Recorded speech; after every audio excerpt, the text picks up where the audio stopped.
Jirra jirtoo akkam nagaa fayyaa keessanii hordoftoota chaanaalii Dr. Nimoonaa Boonsoo. Fayyaa keessanii akkam nagaa jirtu? Egaa har'aa dhimmi irraa haasofnu dhimma waa'ee Laamroot Kamaali.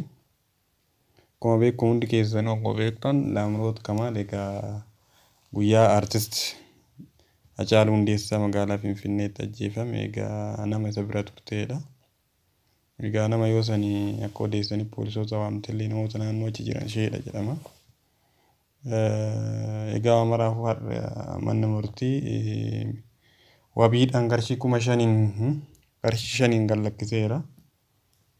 Egaa maalidha wanti kun adeemsi deemaa jiramu maalidha wanti baay'een isaa toora sooshaal miidiyaa irra deemaa jira. Egaa wanni hubachuu qabnu namni keenya egaa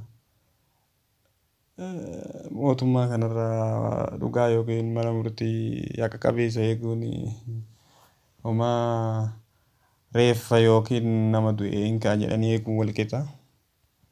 Maaliif egaa jarri tuni giddimaa namni itti dhaabatee waan jiru kaafnaan hidhan malee mucayyoo tana hoosanuu dubbii micciiruuf yookiin nama birootti ajjeesedhanii akkuma beektan keelloo miidiyaan akkuma xilayee yaamii maalii yaamii maal jedhanii waliin bukeessaa turanii egaa dubbichi booda mucaan sunillee dhugaa waan garaagaraa baasee dubbiin uummanni itti qajeelee erga baay'ee booda akka hidhamtu taasisan malee reediyoo sanuu jarri baasanii turanii. Egaa wanni deemaa jiru maaliin jeenaraalii wanni ilaallu biyyi tun egaa biyyi qulqulloonni dhiigni isaanii itti cubbame qulqulloonni egaa itti miidhaman yoo ta'an biyya cubbutoonni yookiin namoonni nama miidhan itti akka barbaadan ta'anidha. Egaa kun immoo sirna mootummaa abbaa irree keessatti wannuma jiru jecha. Egaa immoo dhugaan hin turti malee hin baddu dhugaan galgala galtee akka aartistii Galaanaa Gaaromsaa jedhanii.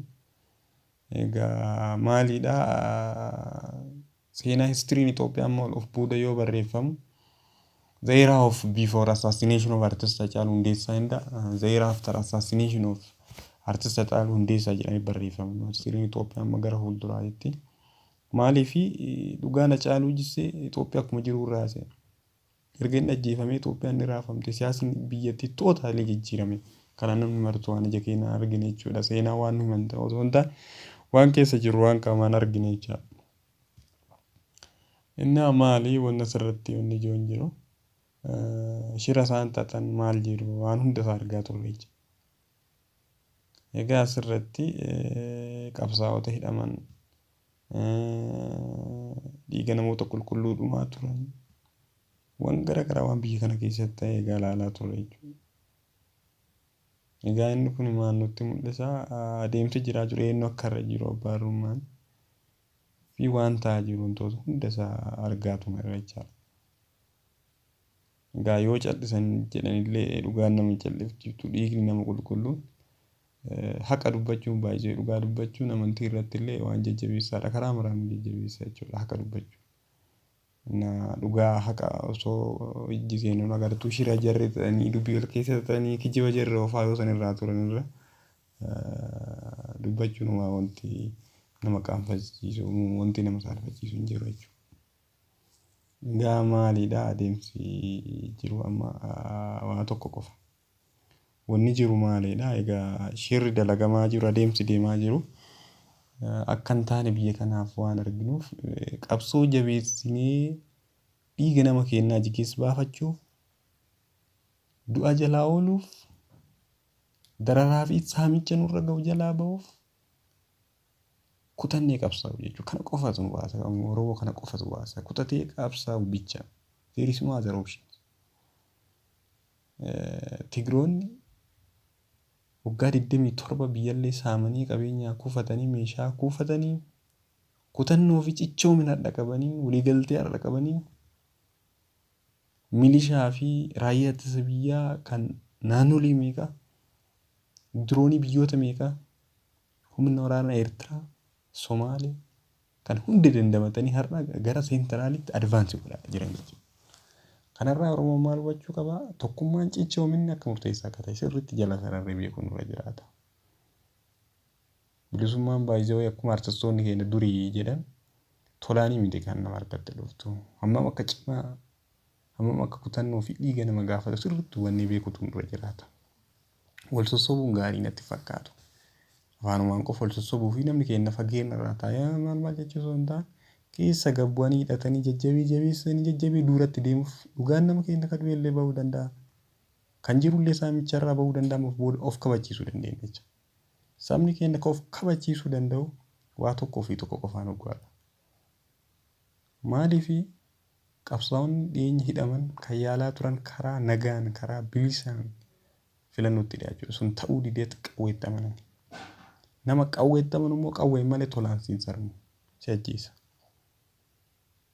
Nagaatti osoo amanan filannootti osoo amanan qabsaa'onni keenya hidhaan dararaan isaan irra dhaqqabe jechuudha. Egaa amma wanti nu baasu biyyattii qammante tana qammanasiisan jissanii bittinneessanii kan ajaa'iba keessaa gannaqanii qulqulloota baasutu barbaachisa. Qulqulloonni baanii cubbamtoonni likkii isaanii argachuu isaanii irra jiraata jechuudha. Kanaaf kutannoon barbaachisa. Adeemsi siyaasaa biyya kanaa deemaa jiru gaarii miti. Fuuldurri isaa baay'ee yaaddessaadha. Fuuldurri isaa baay'ee yaaddessaadha. Wantoonni baay'een isaanii ji'oota muraasa booda jijjiiramuu danda'u. Wantoonni baay'een siyaasa kanaa kan duraa caalaa ammas jijjiiramuu danda'u. Sabni keenya of qopheessuu qaba.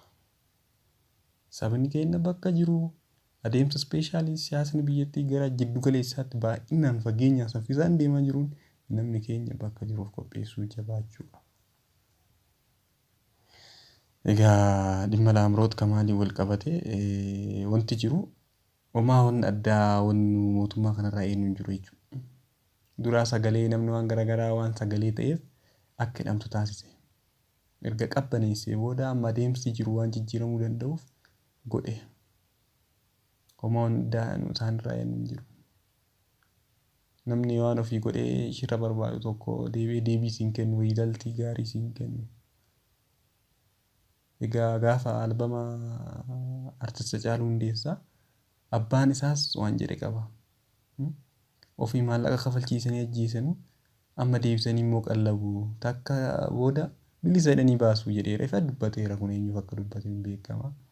Egaa torraa isaallee aadde Faantuu Damisoo Rabbii fi intala san qofatu beekaa dhugaa ceetteetti. Egaa isheellee waan hubattee waan jetteef qabdi jechuudha.